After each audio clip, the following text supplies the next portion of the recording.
Assalamualaikum warahmatullahi wabarakatuh. Perkenalkan, saya Abdullah Fuad dengan nomor registrasi 51151511822.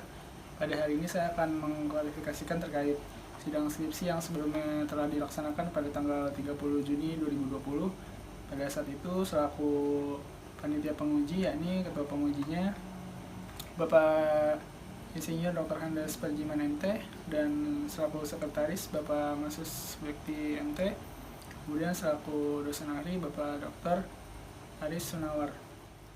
Klarifikasi penelitian pada kali ini, peneliti akan menjelaskan yang maksud tujuan dari penelitian, di mana penelitian ini tentunya diambil dari latar belakang masalah yang terjadi. Ada report gangguan di tahun 2018 sampai 2019 di penyelenggaraan MJP dan MTM. Kemudian langkah yang diambil penelitian pada kali ini itu pengambilan data sekunder, dimulai dari data yang ada di Gambir, kemudian dibuatnya single line diagram di etap. Yang ketiga itu membuat beberapa skenario yang akan saya jelaskan di bab 3, di mana peneliti mendapatkan total 36 skenario. Kemudian setelah skenario dibuat itu, dianalisa ya hasil running simulasi hubung singkat dengan software etap yang akan disajikan di tabel 4.119 dan 4.120, dikelompokkan berdasarkan hasil arus hubung singkat terbesarnya. Kemudian di hasil running hubung singkat yang besar tadi itu dikelompokkan. Setelah dikelompokkan itu dianalisa apakah sesuai dengan standar IEC 62271 tentang batas rating arus hubung singkat sesuai dengan tegangan pengenal yang digunakan PLN. Pada PLN sendiri digunakan tegangan pengenal sebesar 24 kV. Nah, hasil tabelnya ini disajikan di 4.121. Kemudian analisis dideskripsikan dalam bentuk pada paragraf. Pada akhir analisis ini didapatkan kesimpulan hasil penelitian. Pada kali ini saya akan mengklarifikasi terkait bab 1 yang menjadi garis besar kemarin perbaikan dari Bapak Insinyur Parjiman selaku ketua penguji dan Bapak Aris. Di bab 1 ini identifikasi masalahnya menjadi yang pertama, pada periode tahun 2018 sampai 2019 terjadi pemadaman 2 kali di penyulang MJP dan 3 kali di penyulang MTM area Menteng akibat hubung singkat.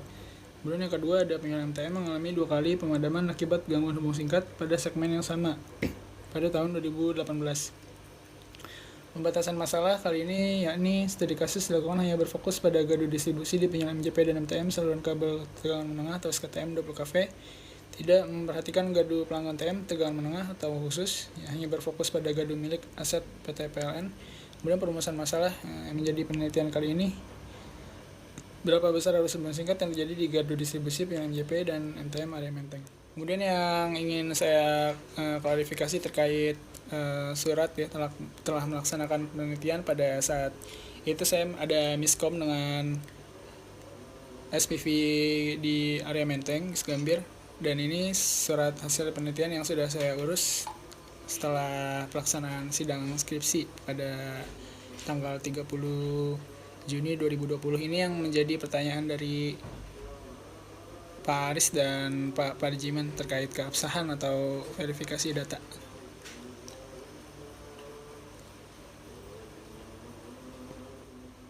Kemudian saya ingin mengklarifikasi terkait pertanyaan dari Pak Masus ya, terkait skenario mengapa jumlahnya seperti itu. Kemarin ada perbaikan, total skenario nya jadi ada 36.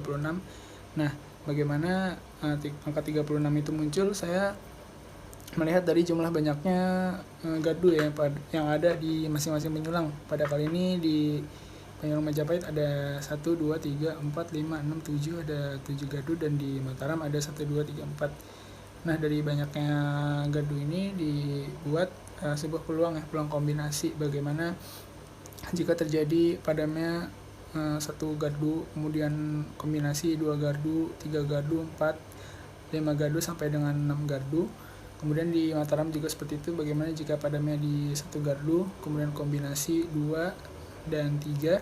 Nah, ini ditampilkan di bab 3. Pada tabel 3.14 dilihat tadi sudah penulis jelaskan ada beberapa skenario yang bisa didapatkan dari penyulang MJP. Ini asumsi GADU S112, P2C, P41, P2, P3, S27, S153 diasumsikan menjadi GADU A, B, C, D, E, F, G. Kemudian peneliti melakukan peluang dimulai dari tadi di padamnya satu gardu atau kombinasi dimulai dari 2 gardu, 3, 4 sampai dengan 6 gardu. Di tabel 3.14 bisa lihat peluang satu gardu padam ini bisa padamnya gardu A, gardu B, gardu C, gardu D, gardu E, gardu F, dan gardu G. Kemudian ini di tabel 3.15 ada peluang 2 gardu AB, AC, AD, AE, AF, AG, BC, BD, BE, BF, BG, seterusnya sampai dengan FG. Maksud dari warna merah yang peneliti berikan ini adalah gardu dari ujung dan ujung penyulang ya. Kemudian dari padamnya kedua gardu ini tentunya tidak bisa dijadikan simulasi hubung singkat di etapnya. Kemudian ada peluang 3 gardu padam masih sama BC, ABD, ABE, ABF, ABG, seterusnya sampai AEG, BCD, BCE, BCF, BCG sampai dengan EFG. Kemudian lanjut di peluang 4 gardu padam di tabel 3.17 ada ABCD, ABCE, ABCF, seterusnya ACDE, BCDE, BCDF, BCDG sampai dengan DFG. Di peluang 5 gardu padam ini ada ABCDE, ABCDF, ABCDG, ACDF sampai dengan CDFG. Di tabel 3.19 peluang 6 gardu padam pada penyulang MJP ini ada ABCDF, kemudian BCDFG. Nah, seterusnya yang peneliti lakukan adalah ketika semuanya tadi sudah dibuat sampai peluang padamnya sampai 6 kombinasi, dibuat gardu yang menyala pada kondisi padam tersebut. Sebagai contoh, gardu padam yang ada di posisi A, gardu yang menyala adalah gardu BCDE FG. Kemudian gardu yang padam di posisi B yang menyala adalah gardu A, kemudian CDFG. Ketika gardu padam yang C, gardu yang menyala itu ada AB, kemudian DE FG, dan seterusnya. Nah, ini peluang gardu padam tadi, peluang 2 gardu padam. Kalau yang tadi sebelumnya ada peluang gardu padam, 1 gardu padam, ini yang ada 2, kemudian dibuat lagi seperti yang sebelumnya. Gardu padam itu sebagai contoh AB, yang menyala itu ada CDFG, kemudian gardu padam ada AC, kemudian menyala adalah gardu DFG, seterusnya. Bagaimana jika gardu yang padam posisinya A dan D, yang menyala adalah FG? Di tabel 3.22 di peluang 3 gardu padam bagaimana jika gardu yang padam posisi ABC menyala adalah DFG, DFG, ABD yakni EFG, ABE yang padam yang menyala adalah FG, dan seterusnya. Kemudian peluang 4 gardu padam ketika gardu padam ABCD yang menyala adalah EFG, ketika gardu padam ABCE yang menyala adalah gardu FG, dan seterusnya. Ini ada peluang gardu 5 gardu yang padam. Jika yang padam ABCDE yang menyala hanyalah FG, ABCD dan F yang menyala hanyalah G. Kemudian jika 6 gardu padam ABCDF yang menyala hanyalah G, dan jika gardu padamnya ABCDF G yang menyala adalah gardu A. Nah, setelah tadi dibuat pengelompokan sampai dengan kondisi 6 gardu, kemudian peneliti mendapatkan jumlah skenario tadi masing-masing peluang gardu yang padam. Didapatkan total ada 27 skenario di penyulang MJP.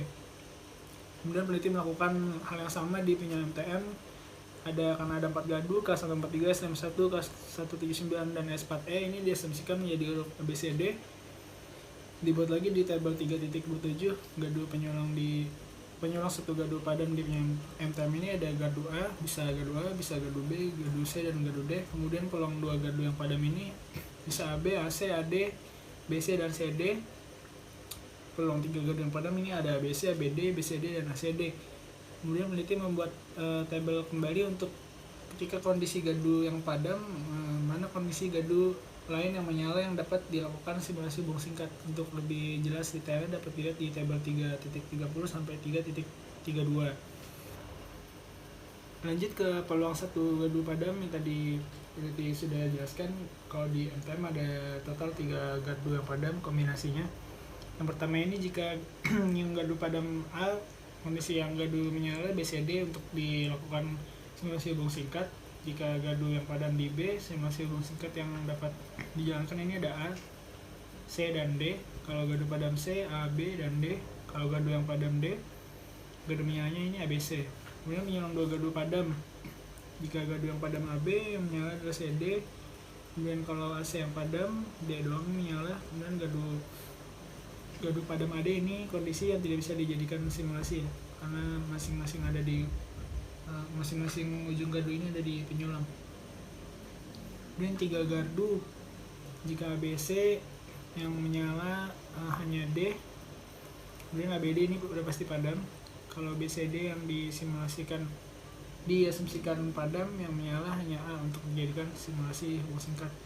Nah, dari sekian banyak tadi tabel sampai dengan 3.2 dikelompokkan lagi menjadi beberapa jumlah didapatkan. Ini ada 36 skenario lanjut dari penyulang MTM. Dan klarifikasi terkait sidang skripsi yang telah saya laksanakan tanggal 30 Juni 2020. Kurang lebihnya mohon maaf. Wassalamualaikum warahmatullahi wabarakatuh.